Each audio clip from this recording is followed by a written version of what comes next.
All that glitters is not gold.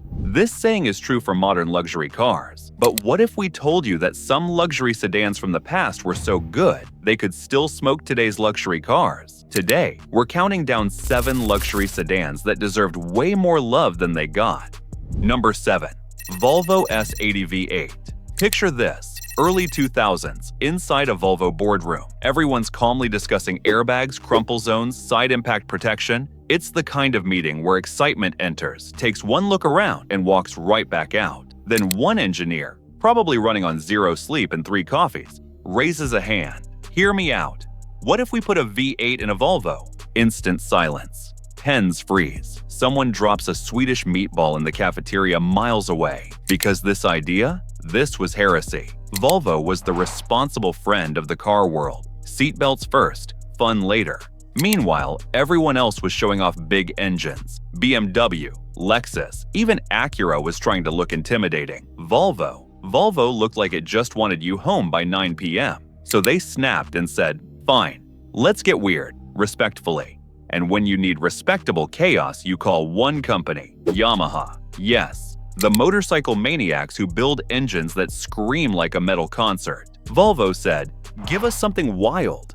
Yamaha replied, "How violent do you want it?" The result was a beautifully compact, hilariously over-engineered 4.4-liter V8, an engine so good Yamaha reused the design later for boats. So yes, the S80 V8 had literal boat DNA. This sedan was spiritually a yacht. From the outside, the 2006 S80 looked like a calm Scandinavian CEO who shops at IKEA and never raises his voice. But under the hood, 315 horsepower yelling in Swedish, 0 to 60 in 5.6 seconds. A Volvo sedan that could keep up with Mustangs. Imagine getting smoked by a Volvo, then trying to explain that at a car meet. Inside, it was classic minimalist Volvo.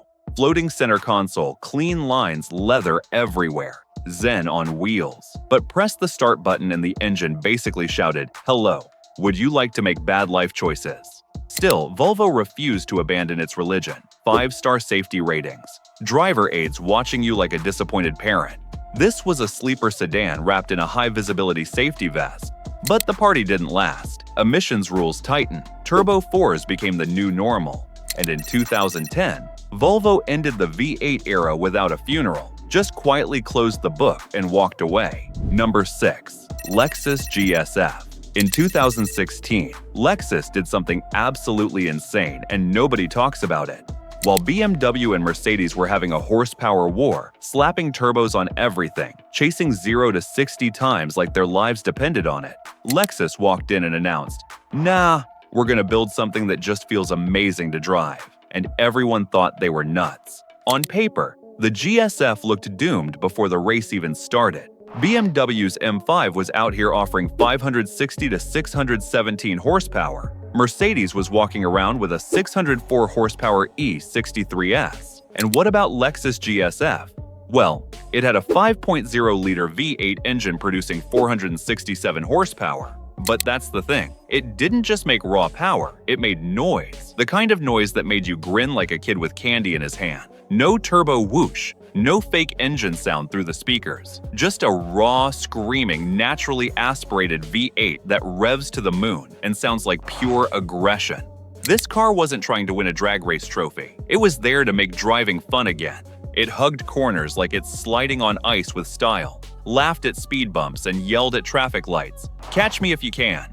And the looks? Picture a luxury sedan that's muscular, angry, and proud. Giant grille, wide shoulders, quad exhausts that scream, "I'm loud, I'm fast, and yes, you want me." Inside, it was luxury done right. Soft leather, Alcantara, buttons that feel like they were placed by a perfectionist. But here's the tragedy. Americans didn't get it, or simply didn't want to spend $85,000 on a luxury sedan that wasn't German. Only 2,484 GSFs sold in the US from 2016 to 2020. That's fewer than people who asked, did Lexus really build this masterpiece? Number 5. Lincoln LS. Did you know that in the early 2000s, if someone wanted to tell a joke, they'd just say Lincoln cars are great, and everyone would start laughing? Lincoln as a brand was struggling badly at the time, due to poor quality control, lack of modern technology, and unreliability. But then, for a brief, glorious moment, Lincoln actually delivered something brilliant. Meet the Lincoln LS, a car so unexpectedly good,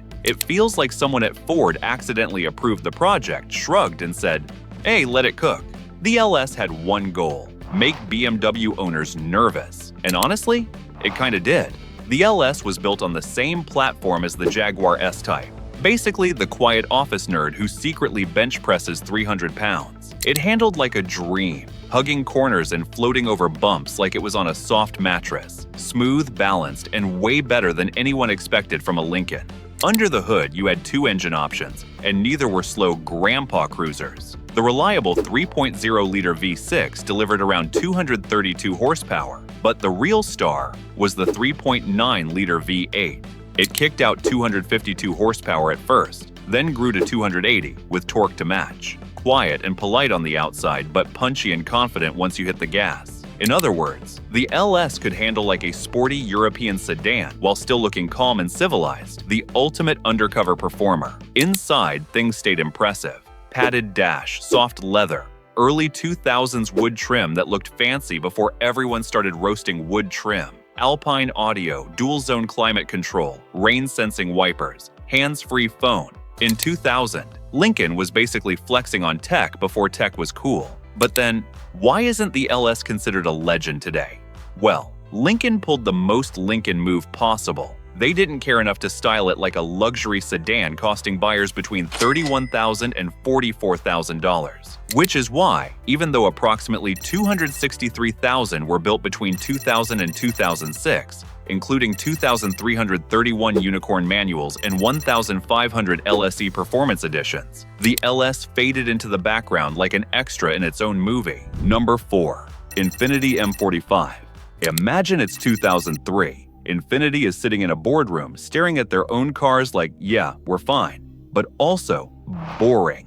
Meanwhile, BMW is flexing with its 540i, Jaguar is getting cocky with the XJ8, and Lexus is politely sipping tea in the corner. Infiniti scratches its head and thinks, wait, what if we made a sedan that looks calm but secretly destroys everyone else on the street? So they took a humble Nissan Gloria, basically your grandma's sensible sedan, and decided to put a big angry V8 engine in that thing to see what happened. Enter the M45. Under the hood was a 4.5-liter naturally aspirated V8, making 340 horsepower. On paper, that might not sound insane today, but in 2003, it was more than a BMW 540i, more than a Jaguar XJ8, basically enough to embarrass a lot of cars while still looking like a polite office worker. The M45 looked calm, even boring. Boxy headlights, quiet stance, very I pay taxes on time, but stomped the gas, and suddenly, it was leaving flashy German sedans in the rearview mirror. It was a wolf in sheep's clothing, a car that whispered, "I'm harmless," and then screamed, "I am the fastest," when it hit the street. Inside, it was surprisingly fancy, heated and cooled seats, dual-zone climate control, and a Bose stereo that made music feel alive. Comfortable and practical, but secretly a rock star in disguise. Imagine a dad in khakis who quietly rips guitar solos when no one's looking. That was the M45. But there was a catch. The M45 looked weird, like a concept car that wandered out of the factory by mistake. People weren't sure if it was luxury, corporate, or just what is happening. The look scared buyers, the marketing barely existed, and luxury buyers were too busy chasing BMWs and Mercedes to notice a hidden gem. Result? Infiniti quietly sold only 8,000 M45s in the US before it disappeared from showrooms. Before we reveal the final 3, don't forget to leave a like and share your thoughts on the best luxury sedan we've mentioned so far. Number 3. Acura RL. What if someone built a luxury sedan that looks polite, harmless, and never shows off, but could absolutely destroy your BMW before breakfast? Well, that car exists. It's the Acura RL, the luxury ninja of the 2000s. Under the hood, the early 2005 to 2008 RL packed a 3.5-liter V6, making 290 horsepower and 260 pound-feet of torque. Not a monster on paper, sure, but plenty to remind you this wasn't your average luxury sedan. In 2009, Acura shocked everyone with a 3.7-liter V6, bringing it to 300 horsepower and 271 pound-feet of torque. Suddenly, the RL went from an impressive commuter to a don't underestimate me luxury sedan. But here's what makes the RL truly a masterpiece. It wasn't built for bragging. It was built to last forever.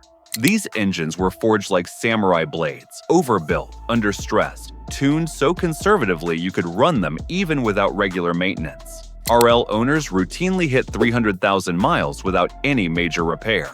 Meanwhile, its German counterparts have already gone through a new transmission, 2 control modules, and a small mechanics vacation fund. Inside, the RL was classic Acura, quiet confidence, and no unnecessary drama. Plush seats that heat, cool, and support you like they've sworn an oath to protect your spine. Blackwood trim that looks expensive without screaming about it. Roomy rear seats and storage spaces that feel smarter than half the cars released today. And the tech? Oh, it was packed. Not "look at all these buttons you'll never understand" packed. More like a perfectly organized science project where everything has a reason and a place. Noise insulation, acoustic glass, active noise cancellation.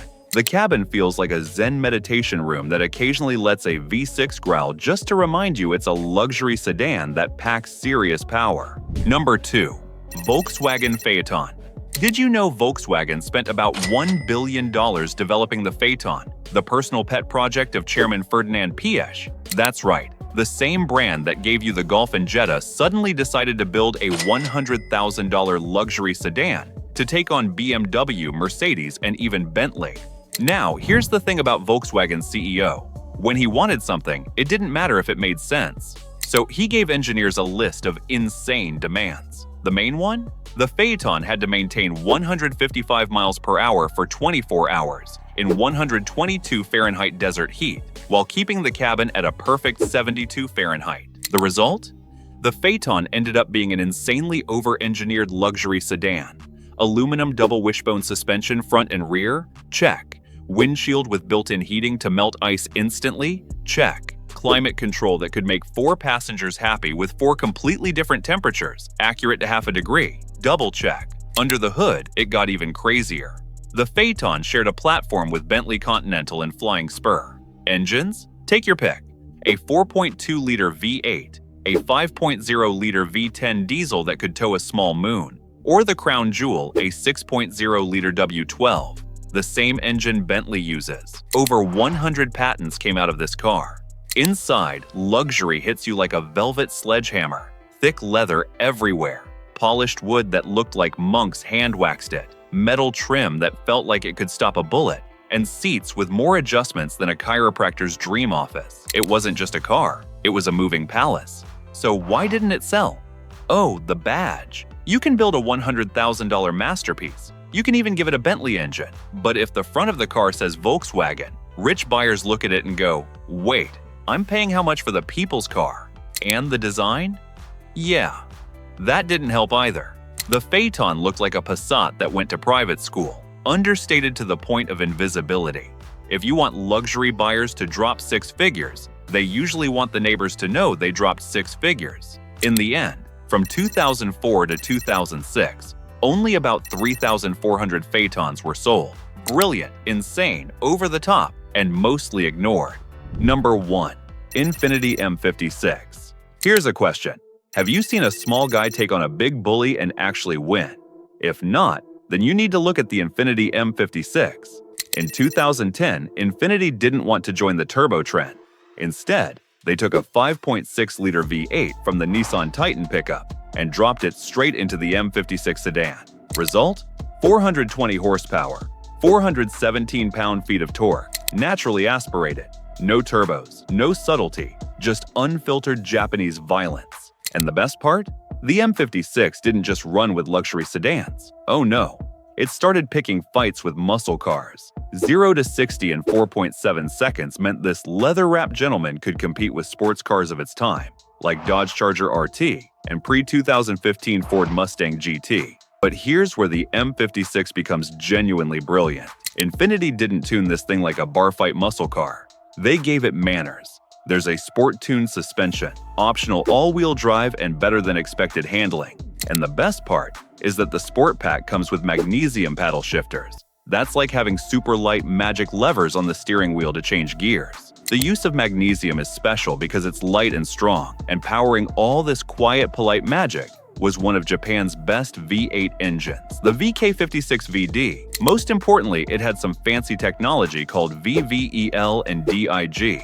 In simple words, the engine listens to your foot on the gas like it's reading your mind. And then we get to the part that turns haters into fans. The ultra-luxurious interior. You slide in and bam! Soft leather seats hugging you like they've been waiting all day. Bolstering that makes you think you're a race car driver. And Alcantara or leather in all the right places. Everything feels solid, the buttons are satisfying, and the whole cabin screams premium. It's basically first-class travel, but with a V8. But even with all this awesome stuff, something sad happened. Nobody bought it. The new M56 costs about $58,000, cheaper than a BMW 550i or a Mercedes E550. But for most buyers, a flashy badge mattered more than actual performance, and the German brands usually win that game. The M56 quietly disappeared after the 2014 model year, with total sales just over 31,000 units.